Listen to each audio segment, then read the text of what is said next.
La cara es la porción de la cabeza que se observa en una visión frontal o anterior, es decir, todas las estructuras situadas por delante del oído externo y entre la línea de inserción del cabello y la punta del mentón. El término facies hace referencia al aspecto de la cara. Algunas enfermedades se asocian a una facie típica, como por ejemplo las facies de máscara o inexpresiva de aquellos pacientes, por ejemplo, que tienen una enfermedad de Parkinson, un síndrome de Parkinson, que obedece a un trastorno de la función de los músculos faciales. Al nacer, la cara es pequeña si uno lo compara con el resto de la cabeza, porque los maxilares aún no están totalmente desarrollados, ni se han formado la mayoría de los senos paranasales de los huesos de la cara. A medida que estas estructuras se desarrollan durante la infancia, la cara se va elongando, las eminencias cigomáticas se hacen más prominentes y las mejillas pierden parte del tejido adiposo.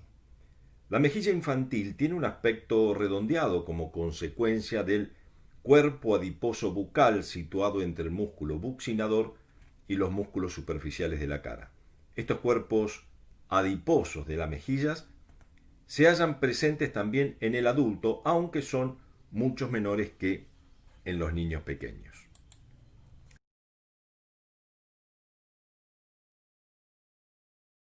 Los músculos de la cara son los músculos de la expresión facial y que están situados en el tejido subcutáneo y se insertan en la piel de la cara.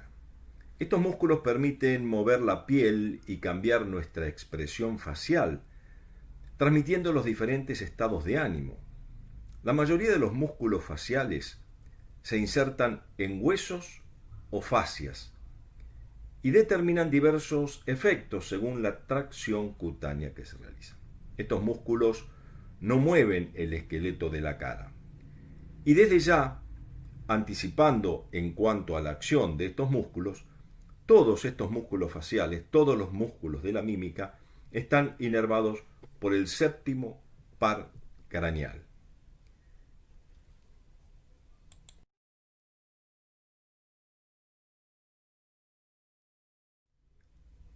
La cara no posee una fascia profunda característica y por otra parte, la fascia superficial que está situada entre las inserciones cutáneas de los músculos faciales es un poco laxa. Por este motivo, todas aquellas heridas que se producen en la cara tienden a abrirse, a separarse ampliamente. Para evitar a veces las cicatrices viciosas que se pueden dar, hay que, indudablemente, cuando se está frente a un estado de estos, tratar la piel con muchísimo cuidado y tratar de restablecerla con la mayor exactitud posible. Y entramos así a empezar a ver los músculos de la mímica. Y los primeros que vamos a ver son estos músculos, que son los músculos de la frente. El músculo frontal u occipito frontal junto con la aponeurosis epicránea. El músculo frontal forma parte del músculo del cuero cabelludo denominado occipito frontal. El músculo frontal eleva las cejas produciendo una mirada de sorpresa. Asimismo provoca las arrugas transversales de la frente al fruncir el ceño. Vemos por el otro lado los dos músculos frontales en este otro punto. Estos músculos frontal y occipital están unidos en continuidad por lo que es la aponeurosis epicránea, que no hace más que darle toda una cobertura al cráneo en lo que es, juntamente con estos músculos frontales y occipitales.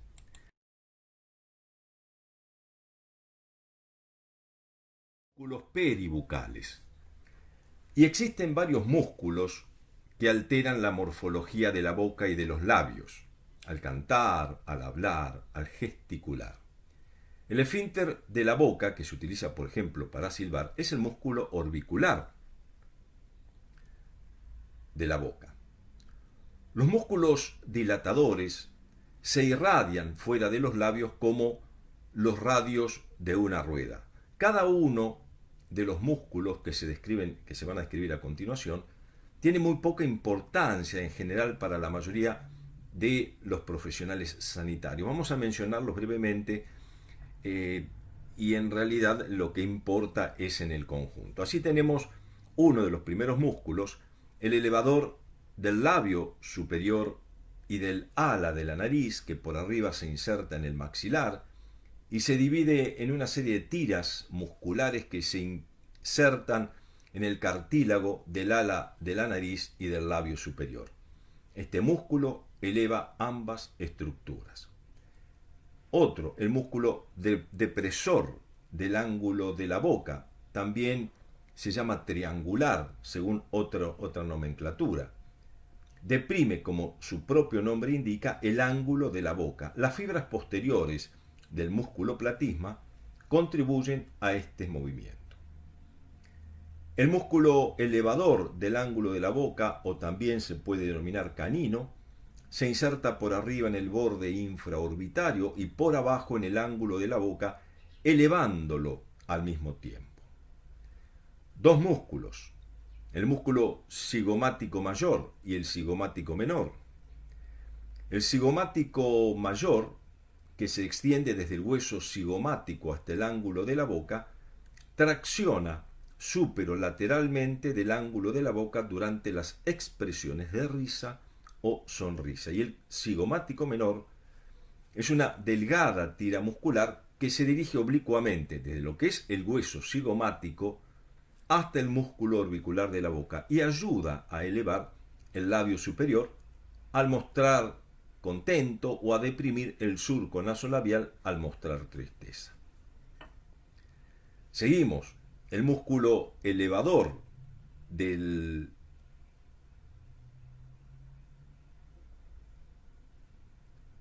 labio superior, que desciende desde el borde infraorbitario hasta el labio superior, eleva y produce una eversión del labio superior. El músculo mental es otro de los músculo decíamos, el músculo mental, también llamado borla del mentón, es un pequeño músculo que se inserta en la mandíbula y desciende para insertarse en la piel del mentón. Eleva la piel del mentón, como sucede cuando se expresa una duda. Otro músculo, que es el músculo depresor del labio inferior, o también llamado cuadrado del mentón, se sitúa lateralmente al músculo mental y se inserta debajo de la mandíbula, uniéndose por arriba con el músculo del lado contrario y el músculo orbicular de la boca. Tracciona del labio en sentido inferior y discretamente lateral, como ocurre al mostrar impaciencia. El músculo orbicular de la boca, o de los labios también llamado, este músculo rodea la boca y representa el esfínter de la apertura bucal. Las fibras que componen este músculo están situadas en los labios superior e inferior, proceden de los músculos buccinadores y de otros músculos faciales. Se dividen en dos músculos, por decirlo de alguna manera, el semiorbicular superior y el semiorbicular inferior. Y este músculo orbicular, configurado de esta manera, cierra los labios, como sucede por ejemplo al silbar o aspirar, hace que protruyan y los comprime contra los dientes. Interviene de una manera decisiva en lo que es la articulación de la lengua y la masticación. Cuando se contrae junto con el músculo buccinador, ayuda a mantener los alimentos entre los dientes durante el acto de la masticación. El otro músculo que tenemos que considerar es el músculo buccinador.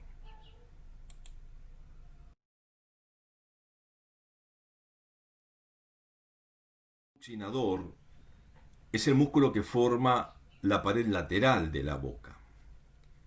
Este músculo rectangular, plano, fino, se inserta lateralmente en la apófisis alveolar del maxilar y de la mandíbula, enfrente de los dientes molares.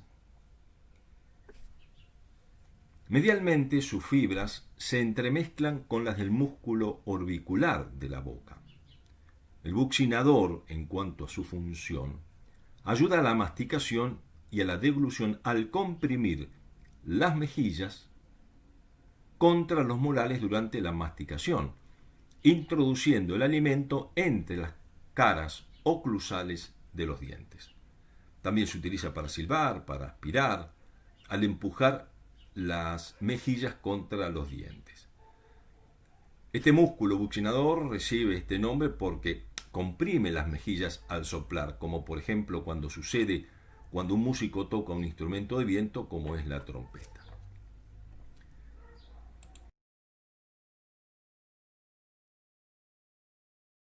Ahora a estos músculos que son los músculos peripalpebrales, aquellos músculos que están ubicados alrededor del globo ocular. Y la función de estos músculos, la función de los párpados fundamentalmente, consiste en proteger al ojo de las lesiones y de los excesos de luz. Los párpados mantienen además la córnea humedecida. El músculo que vamos a ver es el músculo orbicular del ojo. Este músculo es el esfínter ocular. Sus fibras se extienden en círculos concéntricos, rodeando el borde de la órbita y los párpados. La contracción de estas fibras reduce la apertura orbitaria ocular y estimula el flujo de las lágrimas, contribuyendo así a vaciar el saco lagrimal. El músculo orbicular del ojo se compone de 3 porciones. Una primera porción, que es la porción orbitaria, que es una porción gruesa que cierra los ojos, protegiendo de los deslumbramientos de luz y del polvo ambiental. La segunda es una porción palpebral, es fina, que cierra discretamente los párpados para evitar la sequedad de la córnea. Y la tercera es una porción lacrimal que tracciona de los párpados y de los puntos lacrimales en dirección medial. Esta porción está situada en la profundidad de la porción palpebral y suele considerarse parte de ella. La porción lacrimal contribuye a dispersar las lágrimas al mantener los párpados próximos al globo ocular. Cuando se contraen las 3 porciones del músculo orbicular de los ojos se ocluyen con firmeza y se arruga la piel adyacente. Estas arrugas también ocurren cuando una persona examina algo con detenimiento.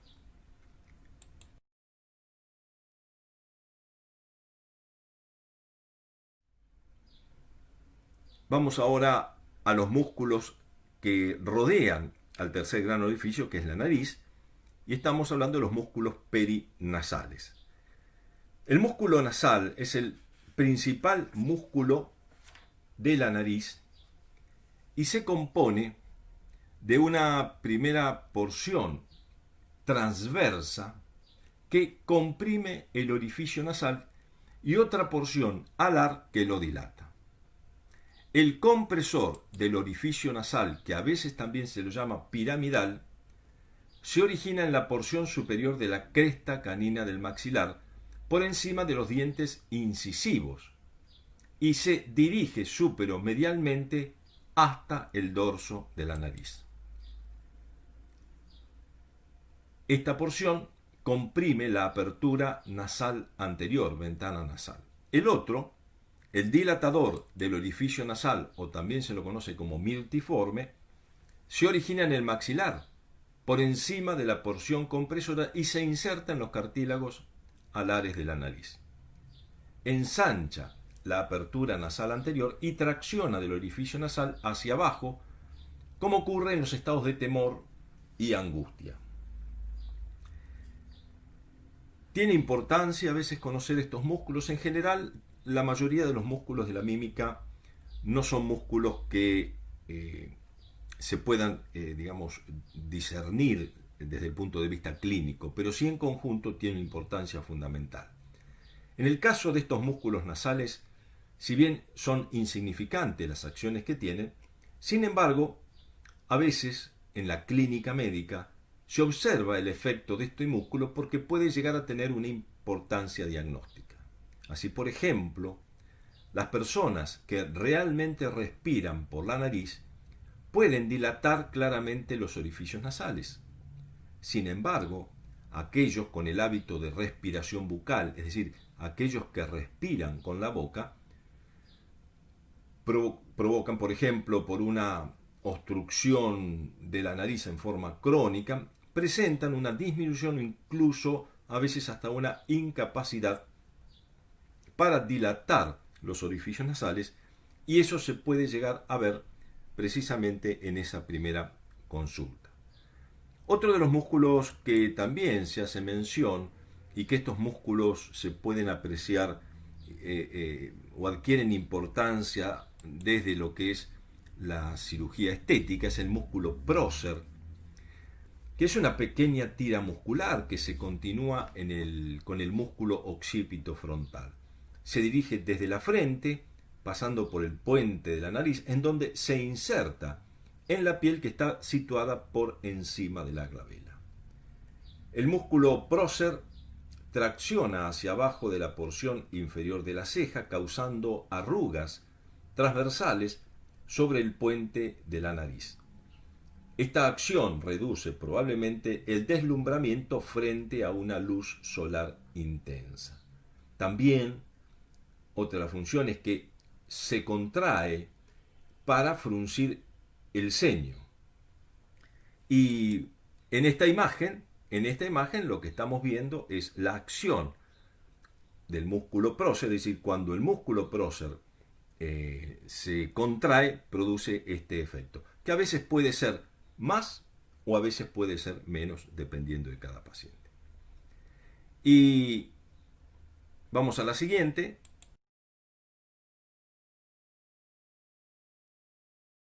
En general es para llegar a ver lo que es la inervación de todos estos músculos faciales y todos los músculos de la mímica.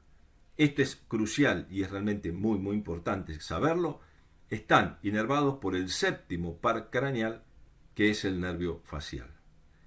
Nervio que, saliendo del agujero estilomastoideo de la base de cráneo, tiene una relación muy importante con la glándula parótida, la atraviesa, y en el espesor de la glándula parótida empieza a dar todas sus ramas terminales, que se dividen básicamente en ramas temporofaciales y cervicofaciales, y que desde allí, a nivel del borde anterior de la glándula parótida, comienza a dispersarse por cada uno de los músculos de la mímica.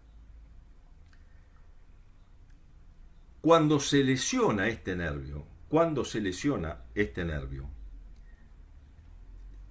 se puede apreciar que la facie toma otra característica en la cara, distintas afecciones.